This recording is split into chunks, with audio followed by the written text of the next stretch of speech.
Welcome to Kenton's videos. Enjoy the video. In this video, I will explain how to connect Sony headphones to a Roku TV. This guide will help you enjoy your favorite content with private listening, whether it's movies, shows, or music. We'll walk through the simple steps to pair your headphones using your Roku TV's built-in Bluetooth. Just make sure both your headphones and TV are powered on and ready to go for a smooth connection. First, let's get your Roku TV ready for pairing. Grab your Roku remote and press the home button to go to the main screen.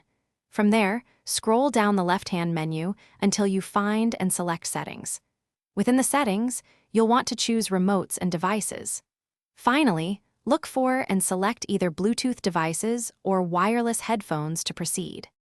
Now, let's prepare your Sony headphones for connection. Ensure your headphones are completely powered off. Then, press and hold the power button for approximately 5 to 7 seconds. You should hear a voice prompt saying Bluetooth pairing, and the indicator light will begin to flash rapidly in blue. This signifies your headphones are discoverable and ready to connect.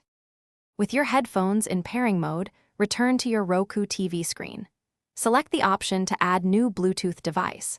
Your Sony headphones should now appear in the list of available devices. Select them to initiate the connection. Once paired, you'll see a confirmation on your TV, and your audio will seamlessly stream to your Sony headphones for a personalized listening experience. Enjoy! Thanks for watching. Consider subscribing if we helped you.